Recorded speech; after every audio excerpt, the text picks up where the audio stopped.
Bonsoir à tous, merci d'être sur RTI 1 à la une ce soir. Assemblée générale constitutive du groupement politique RHDP ce lundi. Des centaines de militants des partis membres de la coalition ont envahi l'hôtel Ivoire. Étaient également présents le président Alassane Ouattara et les leaders des partis politiques du RHDP.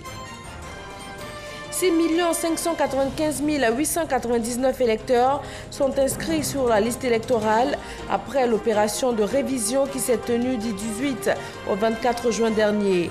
La liste provisoire est disponible sur le site internet de la CEI.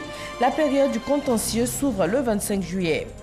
À Boniéré-Dougou, dans le département de Dabakala, un projet avicole a été mis en place par des personnes en situation de handicap réunies en association depuis 1998. Elles sont une cinquantaine et ce projet leur permet de se prendre en charge. Le champagne est servi dans les jardins de l'Élysée. 3000 personnes y ont été conviées pour une réception en l'honneur de l'équipe de France. Vainqueurs de la Coupe du Monde de football 2018, les Bleus sont arrivés à Paris il y a tout juste quelques heures, accueillis par une foule immense. Merci à tous de suivre le journal de RTI 1. L'Assemblée générale constitutive du RHDP, parti unifié, s'est tenue ce lundi 16 juillet. C'est au palais des congrès du Sofitel, Hôtel Ivoire, que se sont retrouvés les partis membres du Rassemblement des oufouettistes pour la démocratie et la paix. Le président Alassane Ouattara est également présent à cette assemblée générale qui marque la création du parti unifié. La commission électorale indépendante CEI a publié la liste électorale provisoire après l'opération de révision 2018. 6 595 899 électeurs inscrits. La période du contentieux s'ouvre le 25 juillet et elle va durer une semaine. Herman Guivet.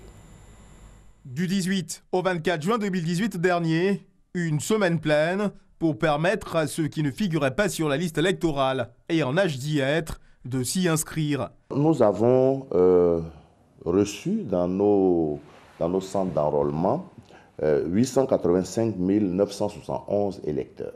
Ceux qui étaient de la catégorie numéro 1 étaient au nombre de 525 244 et au niveau de la catégorie 2, nous en avons reçu 360 727. Ce qui fait un total de 885 971 électeurs que nous avons reçus, qui sont donc venus se faire enrôler. La liste électorale provisoire est désormais disponible, une liste qui peut être consultée par tous sur le site de la Commission électorale indépendante www.cei-ci.org. Nous avons commencé l'affichage et d'ici la semaine prochaine, tout le territoire sera couvert. Et chacun pourra donc aller dans son centre d'enrôlement pour vérifier leur inscription. Nous avons aujourd'hui une liste électorale provisoire dont le chiffre s'élève à 6 595 899 électeurs. Ce qui nous fait un accroissement provisoire par rapport à la liste définitive de 2016 de 277 588 électeurs. Place ensuite à l'ouverture du contentieux. Il s'agit par exemple pour chaque électeur de regarder sur la liste électorale et de s'assurer que tous ceux qui y figurent remplissent les conditions pour figurer sur la liste électorale. Du 25 juillet au 31 juillet inclus, nous ouvrons la période des réclamations. Et ensuite, toutes ces réclamations seront affichées les 1er et 2 août au siège de nos commissions électorales locales. Précision de taille. Tous ceux qui ne font pas partie des 885 971 électeurs qui sont venus se faire enrôler, soit pour un changement de lieu de vote ou bien alors pour s'inscrire nouvellement, doivent conserver leur carte d'électeur parce qu'elles sont toujours valables et c'est avec ces cartes d'électeurs qu'ils pourront aller voter quand bientôt nous les convoquerons pour les élections locales. Au détail, une liste électorale provisoire constituée de 3 357 698 hommes pour 3 238 201 femmes. La région du Lodjibois, les habitants de la sous-préfecture de Yokoboué dans le département de Guitry ont désormais de l'eau potable en quantité suffisante. Une nouvelle station de traitement d'eau potable vient mettre fin à 34 années de pénurie d'eau potable et aussi à d'énormes difficultés d'approvisionnement au quotidien. Mamadou Kwasi. Yokoboué, sous-préfecture située sur l'axe Grand Laou Fresco dans la région du Lodjibois, était confronté depuis plusieurs décennies à une pénurie d'eau. Le château ne pouvait produire que 110 mètres cubes d'eau par jour pour une population estimée à plus de 8000 âmes, d'où le recours à l'eau de marigot ou de puits. On va au marigot à 4 h du matin, 5 h du matin, on ne dort pas, on va chercher de l'eau. Et puis on monte les côtes, hein. On monte la côte. C'est pas comme si la route est plate, on monte côte avec ce bidon-là. Tu peux faire 3 tours comme ça pour avoir de l'eau. Tu vas te laver, tes enfants vont se laver, ton mari va se laver, tu vas laver habillé comment? Vraiment, on a souffert à faire de l'eau là. Cette situation est devenue un lointain souvenir. Depuis quelques jours, les populations de ce village disposent de l'eau de qualité en abondance. Des travaux ont été réalisés par le gouvernement pour renforcer la capacité de production du château d'eau. Des travaux qui ont coûté 480 millions de francs CFA. Nous avons donc fait un autre forage qui nous permet donc d'avoir environ 14 mètres cubes heure, c'est-à-dire un peu plus de 280 mètres cubes jour. Et nous avons raccordé ce forage avec de l'électricité. Le château d'eau, comme il n'y avait pas de l'eau dedans, il s'est un peu dégradé. Nous l'avons réhabilité. Nous avons construit une nouvelle salle de traitement d'eau. Mais il ne suffit pas d'envoyer de l'eau dans le château. Il faut pouvoir distribuer cette eau dans Yokoboué. Pour cela, le chef d'État a autorisé qu'on pose 11 km de canalisation dans Yokoboué. Ce qui fait que pour faire votre abonnement, vous avez de l'eau devant vos portes. Les populations heureuses ont traduit leur reconnaissance au président de la République, Alassane Ouattara, initiateur de ce projet. La vie à Yokoboué était difficile, ville pourtant facile d'accès et riche des opportunités de développement qu'elle offre. Chère population, je vous engage à en faire bon usage et d'être votre propre policier pour l'entretien et la surveillance des installations. Le nouveau ministre de l'Hydraulique a saisi l'occasion pour rassurer les populations de l'accompagnement du gouvernement à leur fournir de l'eau de qualité en quantité suffisante tous les jours. Pour lui, le projet L'eau pour tous va se poursuivre afin de renforcer les conditions de vie des populations en milieu rural. Avec mon équipe, nous serons à pied d'œuvre pour faire en sorte que le projet de L'eau pour tous, qui est caractérisé par la réalisation de 200 châteaux d'eau dans 200 sous-préfectures qui sont en souffrance, nous allons le réaliser dans les délais pour que les populations puissent accéder à l'eau potable dans les meilleures conditions. Parrain de la mise en service des ouvrages, le ministre Tédé Birahima Ouattara a rassuré également les populations de la région du Lodjibois de la volonté du président de la République à améliorer leurs conditions de vie.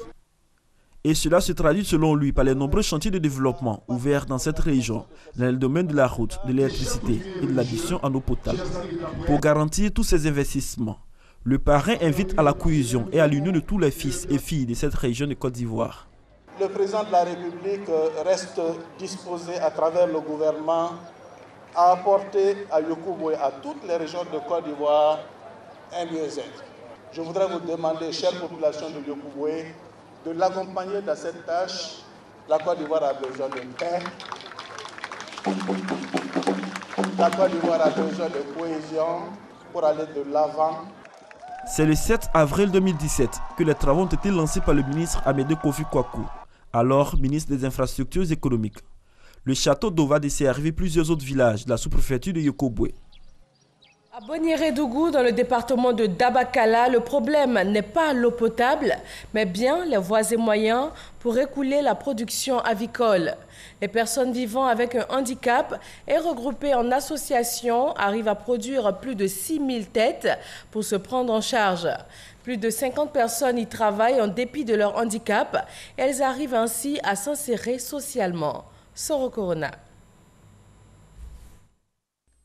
Touré Massa est handicapé physique de naissance. Il tient aujourd'hui sur ses pieds grâce à la congrégation des filles de la Croix qui a financé une intervention chirurgicale à Bonoa. Depuis 1998, il travaille à la ferme avicole de l'association des handicapés de Bouniredougou pour assurer son autonomie financière. Je partais à l'école, je faisais 4 pas de 7 km. En 90, ils m'ont envoyé à Bonoa, ils m'ont opéré. La ferme a permis que chacun se suffise. Koulibaly Viviane, également handicapée, revend les œufs de la ferme. Je peux dire que je m'en sors parce que la maison où je dors, c'est la maison de la ferme. Et je vends aussi les œufs. J'arrive vraiment à subvenir à mes besoins. Je lance un message à mes frères et sœurs qui sont comme moi, de ne pas se laisser abattre. Ils n'ont qu'à avoir le courage de se battre. Koulibaly Ethiopie, elle est malentendante, s'occupe au quotidien de la salubrité de la ferme.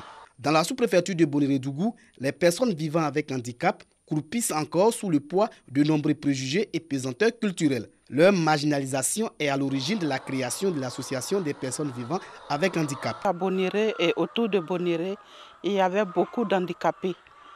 Et ces handicapés étaient souvent rejetés, puis bon, laissés pour compte quoi.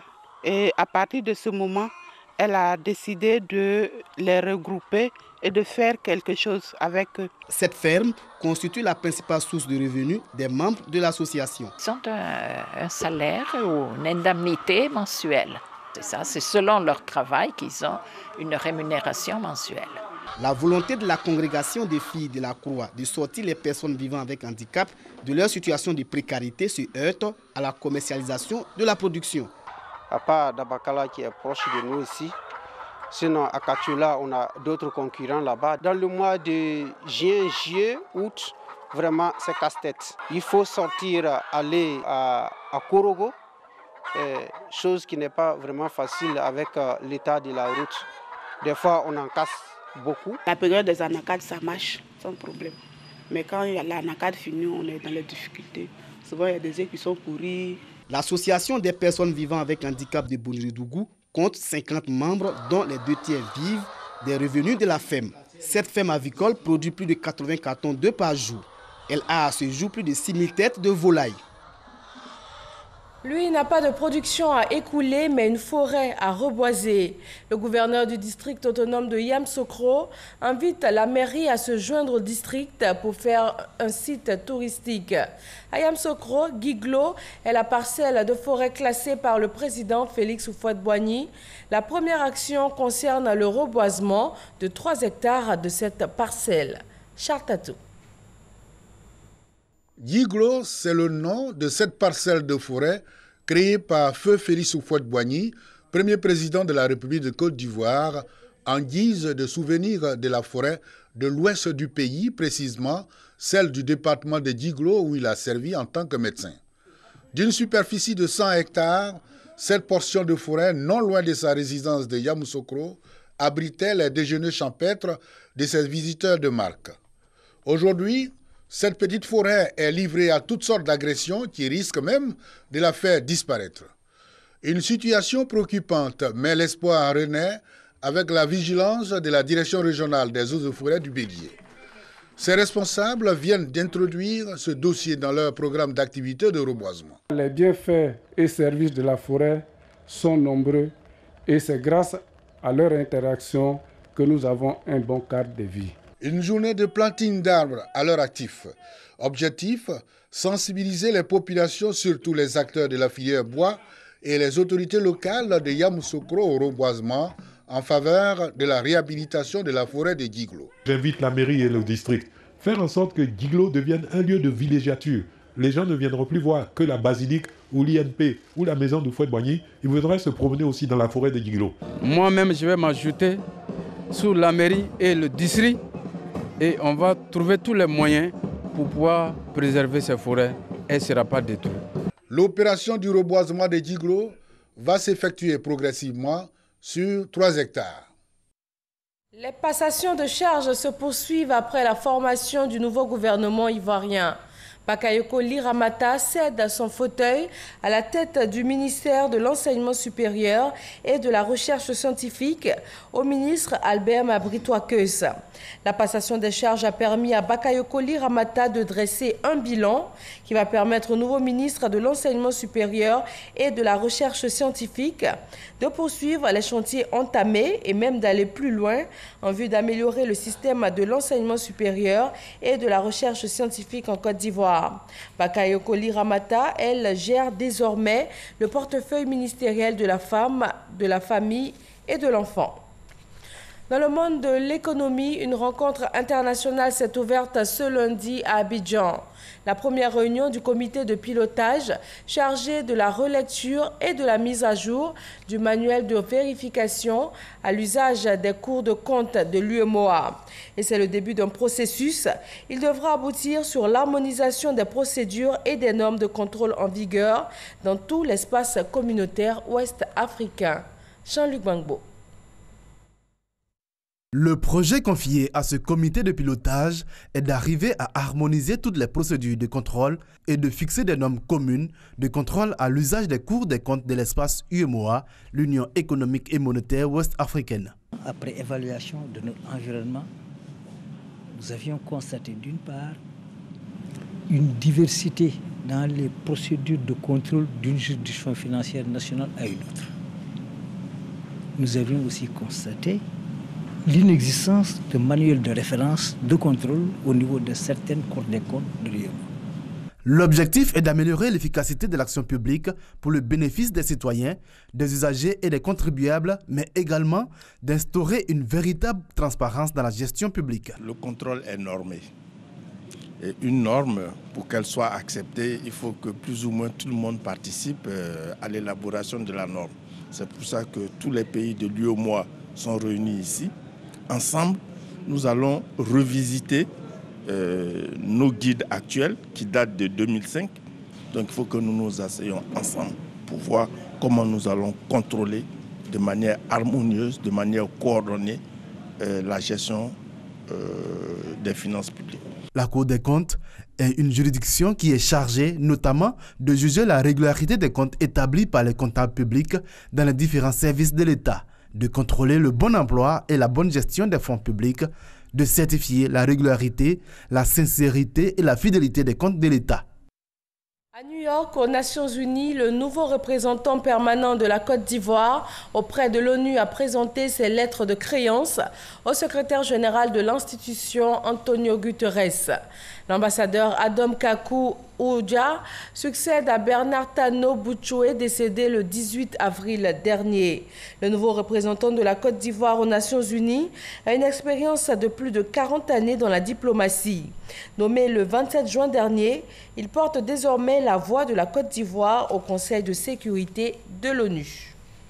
Lutte contre le terrorisme, l'Institut de stratégie et la Fondation Konrad Adenauer forment les jeunes leaders d'Afrique subsaharienne sur les enjeux sécuritaires dans la sous-région. Au centre de la deuxième édition de l'Université libre de géopolitique, les stratégies de lutte contre le terrorisme. Serge Coléa. L'Afrique est devenue une cible de choix pour les terroristes. Selon une étude récente, plus de 52 000 djihadistes sont actifs sur le continent. Une menace qui évolue de façon croissante depuis 2001. Comment freiner cette situation? L'Institut de stratégie prévoit des actions de lutte qui pourraient endiguer le phénomène d'ici à 2040. D'où l'intérêt de la deuxième édition de l'Université de géopolitique qui met en relation changement climatique, attaques terroristes et enjeux économiques. On réalise que dans notre espace, le terrorisme prospère dans des contrées où il y a eu changement de climat, où le climat n'arrive pas à faire face aux besoins des populations locales. Alors les populations appauvries qui ne sentent pas la main de l'État se laissent influencer par les discours radicaux. Comment il faut lutter contre le changement climatique, de sorte à pouvoir lutter contre le terrorisme. Comment tarir les sources du financement du terrorisme en Afrique. Ils ont des grands moyens. Comment lutter contre ces moyens-là de sorte à ce qu'il n'y ait pas toujours les moyens de frapper nos États. Une vingtaine de jeunes leaders venus de la sous-région ouest africaine participent à cette session de formation. Ces jeunes-là viennent passer une semaine dans nos locaux ici, où ils reçoivent des enseignements, ils reçoivent un certain nombre d'informations pour, au-delà des acquis qu'ils ont, pour qu'ils puissent avoir cette capacité d'anticipation, cette capacité de prévision sur un certain nombre de préoccupations, notamment la question de la sécurité, la question de la prévention de la radicalisation. L'Université des géopolitiques est soutenue par la Fondation Konrad Adenauer. Tout comme la lutte contre le terrorisme, la bataille contre le VIH-Sida mobilise autant les ressources humaines que matérielles. Sous l'égide du Fonds mondial et d'expertise France, les acteurs de la lutte contre le sida, le paludisme et aussi la tuberculose ont reçu des outils supplémentaires afin d'être beaucoup plus opérationnels et aussi améliorer la qualité des soins. Franck Quadio. Dans cette ONG de lutte contre le paludisme, le sida et la tuberculose, aujourd'hui encore, tout se passe normalement.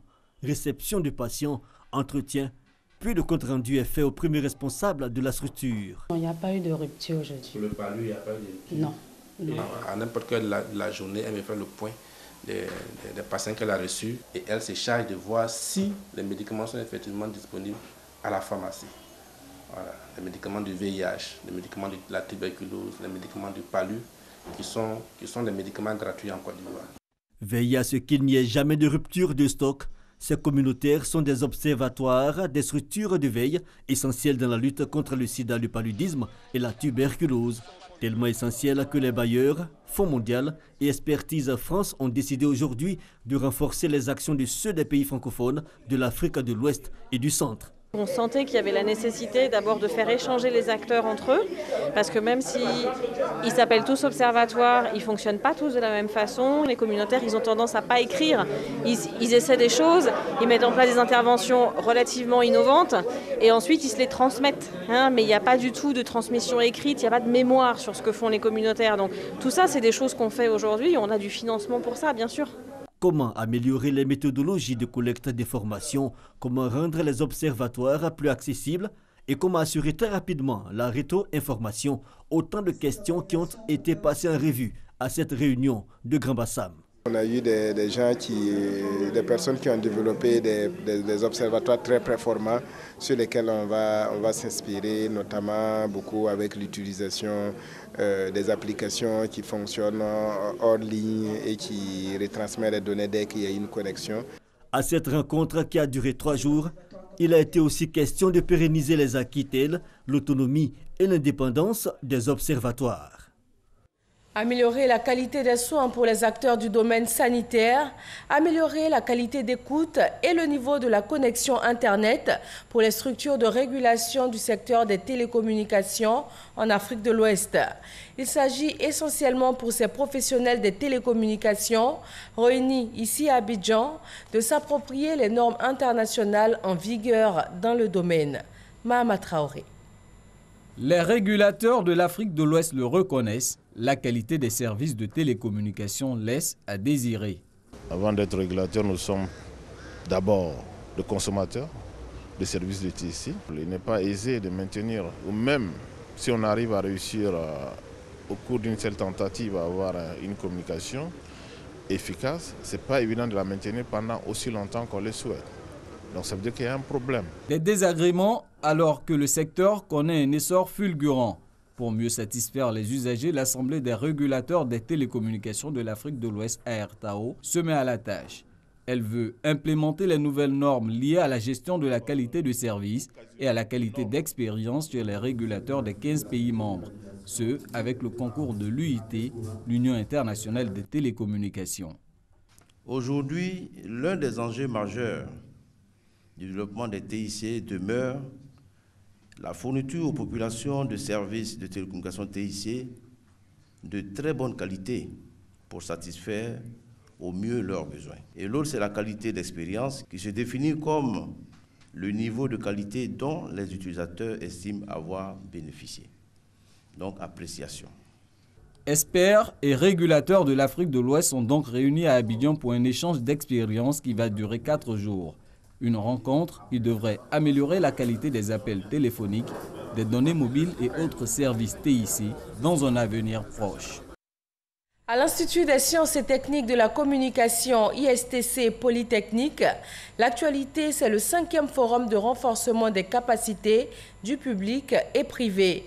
Il est destiné aux personnes qui exercent déjà et qui renforcent leurs capacités pendant 3 à 5 ans au sein même de l'Institut. Le reportage est signé Nelly Ouandoué et Serge Coléa.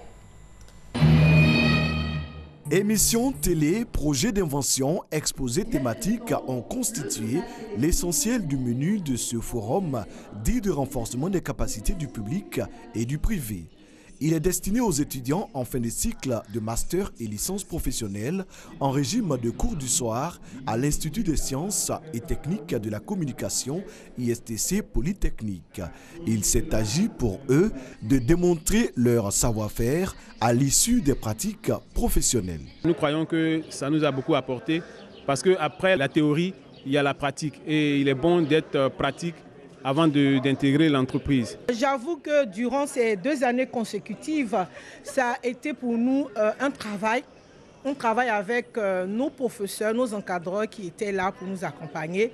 Et je vous assure que c'est une plus-value pour nous qui sommes déjà en plein exercice. Pour Alfred Damoussa, directeur général de l'ISTC Polytechnique, ce forum vise à valoriser les connaissances des professionnels qui viennent remettre leurs compétences au goût du jour. Si les étudiants viennent exposer leur savoir-faire, c'est bien parce que nous pensons qu'ils sont capables de rentrer dans la vie active. C'est qu'ils sont capables d'être opérationnels une fois en entreprise. C'est une manière de dire qu'ils sont prêts. Ce forum de renforcement des capacités du public et du privé vient mettre fin aux journées scientifiques organisées par l'ISTC Polytechnique. Et revenons sur la rencontre qui marque l'actualité politique de ce jour. L'Assemblée générale constitutive du RHDP, parti unifié, qui s'est tenue ce lundi. Gabriel Zané. Que de tractations politiques pour en arriver à cette étape qui consacre la création du parti unifié RHDP. Nous les OFOETIS, nous consacrons le temps utile au dialogue. Et donc au niveau du RHDP, nous avions entamé tout un processus depuis le 18 mai 2005 qui est en train de faire son petit bonhomme de chemin et qui ira certainement jusqu'à sa conclusion attendue par tous, c'est-à-dire un grand parti unifié.